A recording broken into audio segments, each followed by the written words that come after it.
Thank you, Vandana. So the topic for today is pre-marriage counselling. I think we've all heard lots of tests to be done, but I am going to talk only what we are doing. Objectives are introduction, healthy relationships and communication, understanding sexual health and contraception, reproductive health and fertility, genetic testing for family planning, and preparing for pregnancy, childbirth and postpartum care. And in conclusion, I will be talking about benefits of pre-marriage counselling for a happy and healthy marriage. Pre-marriage counselling in India, we have an old age system related to marriages.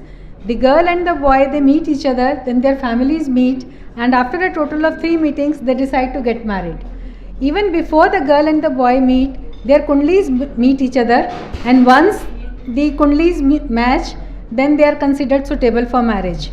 They are expected to spend the night together immediately after marriage. In our country, talking about sex is a taboo. The would-be bride has to rely completely on what her mother tells her, or what her married friends tell her, or if she is tech-savvy, then what porn or books tell her. All this gives too much of false information. There is anxiety, inadequate knowledge, and a sense of falling blindly into something. Young couples, what are the myths? Young couples normally have doubts and fears in their mind about the honeymoon night. The fears range from pain during sexual intercourse, bleeding during intercourse, to establish whether the bride-to-be is a virgin or whether they are planning pregnancy or not. If the girl is virgin, the initial tearing of hymen during penetration may cause pain. However, this is bearable pain. To enhance the experience, couple can use a lubricating jelly, indulge in adequate foreplay, and be mentally relaxed. Some brides have misconception that the initial intercourse causes unbearable pain. As a result, they push away their partner, and the couple comes with the problem of unconsummated marriage after a few months. Yet another myth about virgin brides is bleeding at the time of first intercourse, which is also very bad, because virginity is not confirmed with the first night bleeding. Because hymen may get torn nowadays when the girls are so active. They may be athletes, they may be doing horse riding, or so many other activities may result in torning of the hymen, and it should not be used as a sign of virginity. So this is where pre-marriage counselling plays a major part. A pre-marriage counsellor is a qualified gynecologist who can explain about sexual intercourse, her body, the changes that can occur, the pain that she may feel, and also the contraception options available for her. So healthy relationship with her and communication will result in building trust, create a safe space for open communication, and cultivate trust to strengthen your relationship. Reproductive health education is very important once you are counseling a patient. Emphasis should be given on the importance of understanding one's reproductive organs and health.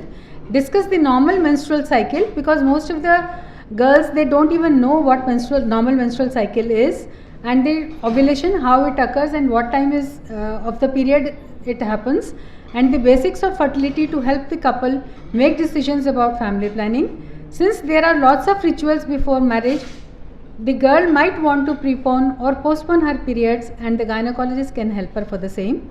Discuss common menstrual disorders like PCOS and its management. And if she has already been diagnosed a case of PCOS, then see her past prescriptions to know the details of treatment.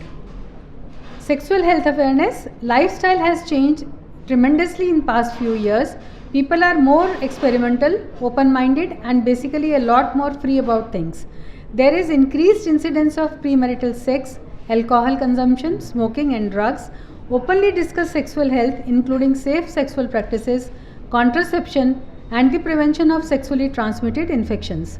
Since there is so much taboo related to sex, people are not really forthcoming about their past relationships and activities. So basically, when marriage is decided between two people, they do not know anything about each other's past.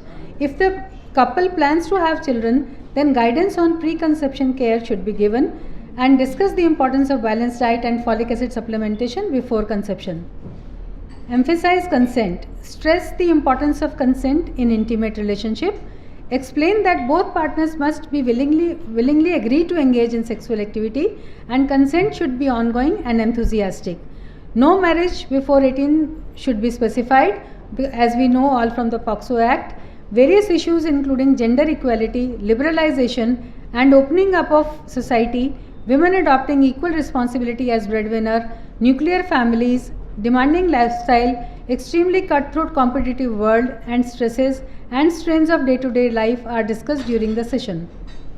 Mental health is equally important. Address mental health issues such as anxiety, depression, stress, and if the patient agrees to that she has been suffering from any of these and is on any drugs, then she should be counseled to stop taking these drugs before she plans her pregnancy, or the drugs should be changed so as they are safe when taken during pregnancy. These practices can impact sexual and reproductive life, and encourage open communication and seek professional help if required. Nutrition and lifestyle: advise both partners to maintain healthy lifestyle so that they take proper nutrition, regularly they do exercise, stress management, and can positively impact reproductive health and overall well-being. Genetic testing for family planning: we've all heard in detail about the genetic testing. Understanding genetic risks: discover the role of genetic testing in determining potential health risks for your future family, preventing inherited conditions. Explore how genetic testing can empower informed choices to prevent inherited conditions. And then family planning strategies. Family planning options should be considered based on genetic testing results. These are the various contraceptive options we have. So we should not force it onto her to use any particular method. We should give her the choice. She should be free to choose on her own. We should tell her in detail about the merits and demerits of all the methods which she wishes to choose. Lab tests and medical checkups. Various tests which are advisable are viral markers, tests to exclude thalassemia, blood sugars, thyroid profile, complete blood examination should be done. Other tests to be done depending on past and family history. Pap smear if indicated. Various vaccinations like MMR, chickenpox, hepatitis B, HPV should be advised if not already immunized. Encourage regular medical checkups for both partners to detect and address any underlying health issues that could affect their reproductive life. Safe abortion information and cultural sensitivity. Recognize and respect cultural and religious beliefs that may influence the couple's decisions regarding sexual and reproductive health. Offer guidance that aligns with their values and preferences. Provide information about safe and legal abortion options in India to avoid complications. Discuss the importance of seeking medical advice from gynecologists rather than resorting to unsafe practices. Medical or surgical treatments. Now, as we all know that people don't disclose even if they have thyroid disease, epilepsy, or any surgical intervention if she has undergone, especially for the reproductive tract, like if she has been operated upon for ovarian cysts or she has had premarital pregnancy complications, they don't disclose it. If she comes out with that, you ask her in detail, take her into confidence. If she discloses that, then she should be investigated so that no complications occur when she conceives this time. Communicate with partners. Stress the importance of open and honest communication between partners about their sexual desires, boundaries and expectations. Seek professional help if required. Inform the couple about the legal aspects of marriage and reproductive rights, including issues related to age of consent, marital rape laws and property rights. Failure to have intercourse leads to marriage being null and void. So it's essential to create a safe and non-judgmental environment during pre-marriage counselling to facilitate open and honest discussions on these topics, ensuring that both partners are well prepared for a healthy and fulfilling marriage. So in conclusion, strong foundations are established. They establish a solid base for a lifelong partnership. Healthy communications enhance understanding and connection within your relationship. Family planning make informed decisions about starting a family. Preventive measures identify potential health risks and take appropriate actions. Preparation: equip yourself with knowledge and resources for a smooth journey into parenthood. Thank you.